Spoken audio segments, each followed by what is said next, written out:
All right, so this is my my explanation again. Why I honestly, please, if you're gonna tell me again to forget the past and forget, put it behind me, put the past behind me, and put everything that happened between me and my ex-girlfriend. I can't mention her name because if I mention her name, then she can say she could get me arrested at this point because she put a restraining order on me. So I can't mention her name. So I won't mention her name. But anybody that knows me knows who my ex-girlfriend is. The one that we ran drum circles together for years. We were together for 7 years. 5 of those years we owned a house together in Neptune. We bought the house together. Put a down payment on it. Paid half the mortgage for it. The last 5 years. For the 5 years before she threw me out. I've been practicing plant medicine and shamanic vision quest since I was a very young person. Because of the thing that happened to me with the Guillain-Barré syndrome, I could not really do any of that until about 3 years ago. This is about into the COVID thing. She already was starting to alienate herself from me because she was going through premenopause and didn't want to have sex and all this other stuff, and all right, whatever. I started practicing my plant medicine again because I needed to. Something came out of me that I needed to do this. I needed to go out and really focus on the things that I needed to focus on. I was getting messages. 8 years of doing sound healing work opened me up to communication with other dimensions that help me and beings from other dimensions that help me throughout my sound healing practice. It was going great. After Maura left, I had the business by myself, and it was starting to go good. I had clients. It was going fine. The plant medicine that I was using and that I was doing behind Barbara's back because she didn't really understand it. And she would have just did what she ended up doing if she found out. That I needed to do. I needed to do to tap into different levels and higher levels of my own sound healing practice. I was up for 2 days, and she didn't know what to do. I was in a mindset where I was communicating with spirits. I was communicating with the trees in my backyard. I was communicating with these entities that were helping me, not hurting anyone. They've been helping me for years.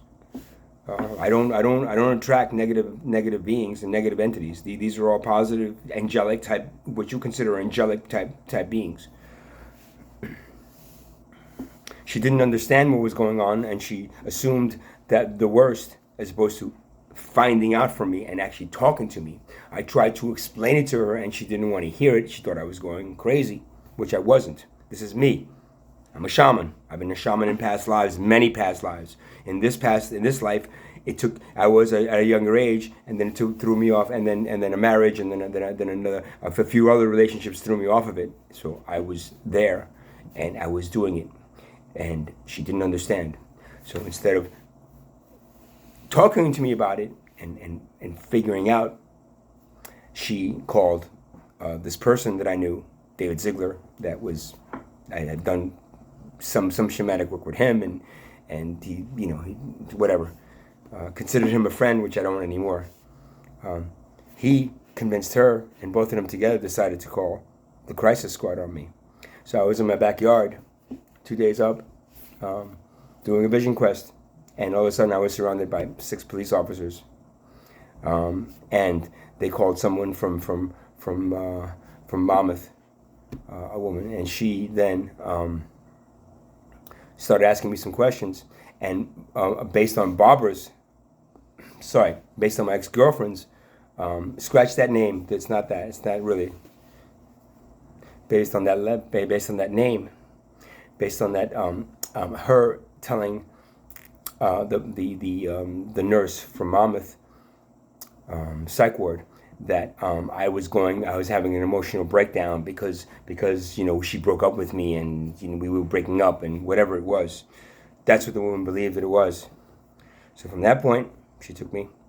The police and them forced me into a crisis into a psych ward. I was at Jersey Shore psych for 2-3 days, and then from there they brought me to Monmouth. I spent 8 days altogether. And when I got to Monmouth, they forced seroquel on me. Yeah, I'd took it a few times, and I just got, and then the rest of the time I was kind of spitting it out. But I was told that if I didn't take it, and if they found that I wasn't taking it, they would literally force it on me by strapping me to a bed and injecting me with it. I had no choice but to take it.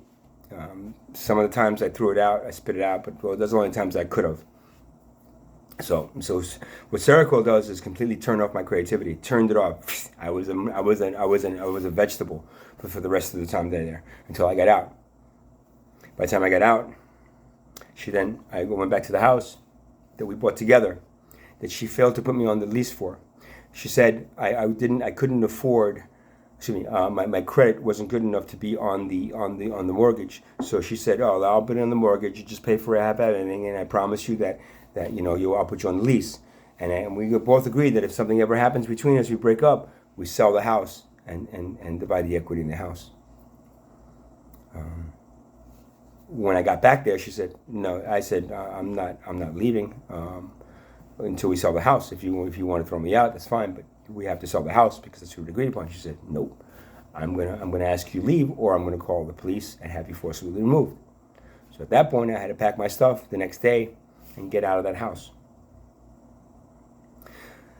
When I got back into trying to do the sound healing work after that, because then I was bouncing from place to place trying to figure out where to live. I was staying with a friend of mine for a little bit, then I ended up just staying in my car, and then living a little bit in the center that I had in Bradley Beach. By the time I got when I started doing the sound healing work again, I found that I couldn't do it anymore. The combination of the seroquel and having my freedom taken away. This is the first time I've been to a psych ward, and what I felt was complete and utter, control that they had, and me being a lab rat for the psych ward, for mental institution. They forced me to take medication that I didn't want to take. I had to play their game and act la la la whatever so I can get out. I did, but it did something to me. The first time I picked up a bowl or picked up an instrument to play, I couldn't play it. I didn't feel it. I didn't feel the energy anymore coming through me. My guides were telling me, "This is it. This is probably going to be all you're going to be able to do. You can't do it. From now, we'd like you to we'll go into doing more of the stuff that you used to be doing, which is the activism, and do some painting and do some other things that will help you release some of this energy." And I did that. But that brought about more criticism and more hatred towards me. And then I ended up getting thrown out of my healing center because of noise violations and police coming, because the person above me started calling the police and telling the landlady that I was living there, so she evicted me as of January. No, she evicted me as of this was June it happened, and by September she was evicting me. By January of last year, I was evicted, and since then I was living out of my car. And then my car was stolen and totaled. So now since then I'm living in Tent City, behind ShopRite on a tent. The one thing I want to make people understand, because you keep on telling me this, whenever I post these things, whenever I say something about this, you always say the same thing to me. "Oh, you got to put it in your past. Don't, you got to look, that's your past. You got to look forward and don't, whatever." I'm never going to forget what she did to me. It was the combination of her calling a crisis squad on me, someone I trusted, I trusted for 7 years. We were together. I trusted her. Right? Yeah. All my trust. In a moment, it was just disappeared. And what the psych ward ended up doing to me, with forcing medication on me that I didn't want to take and I didn't need. But they believed that I did after, looking at they didn't even like examine me, They didn't even question me. They just said, "Oh, well, we see that we're gonna give you seroquel. Here you go." And after I said, "I'm not gonna take any kind of medication." And then they said, "We're gonna keep you here for at least 14 days, and then you see a judge. And if we feel that you really need to take it, we're gonna strap you to a bed and inject you with it." So I took it. The combination of those two things destroyed my ability to do any more sound healing after that. After that, I just had to focus on other things, drumming and music and other things that I was trying to get that energy. I was trying to get that anger out of me, and every time I raised that energy and that anger out of me, someone called the police, and I was then committed, because once you're committed to a psych ward, they have a little check mark, and they always send that person back, and they pull me into that psych ward 4 more times after that, or 5 times, in a matter of 4 months, 5 times I spent there. All because of the rage that I felt, because my whole life was ripped away from me. My house, by that point, I'm not even going to say girlfriend anymore because it doesn't really matter. My house, and my business that I'd worked 8 years to develop. My guide said, this is the point where you have to just, at this point, you can't continue doing what you're doing. You have to go on. You have to go on and do other things, because right now, the work that you're doing here, you're just gonna be going through. They weren't gonna work through me anymore to heal people, because they felt that same anger that I felt towards everyone at that point. I was very angry, and I still am. I'm not. That's not going away.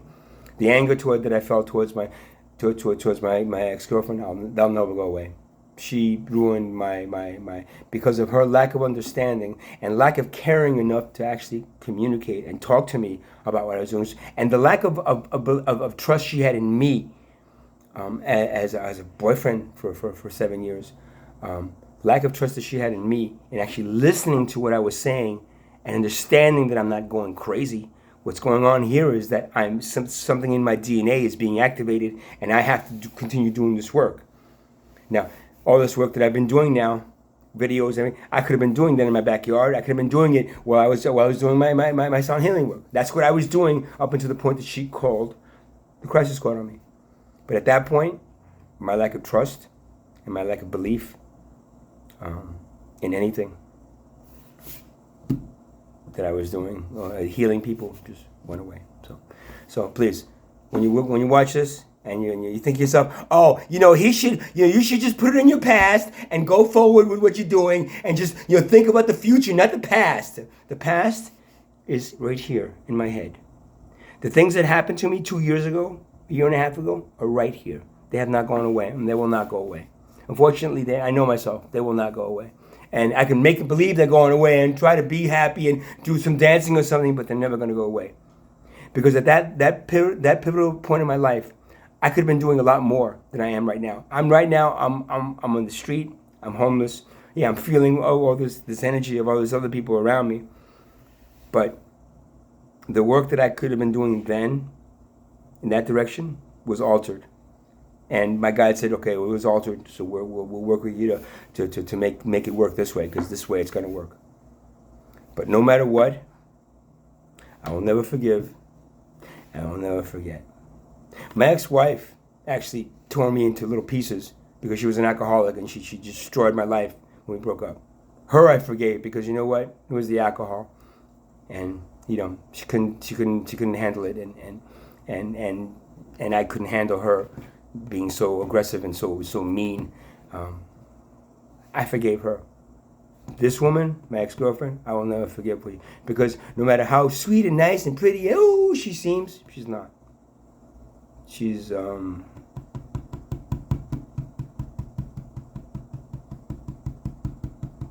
she ripped my life away, and to this day I'm still feeling it. All right, so I don't know. I hope that made it clear. So please, when you read this, please don't put, you have to forget about everything that happened and just put it behind you and then look forward to creating a better life for yourself. Yeah, no. Stuff. Go away. You don't know. You don't understand. You want to be in my head for a little bit? Come and please be in my head a little bit and see how I feel about what happened to me. And then you come and tell me how I'm going to forgive and forget. Because just like the World Trade Centers will never forget, my World Trade Center, my 9/11 happened 2 Junes ago. Not past June, but the June before that. Thank you. Namaste. Namaste.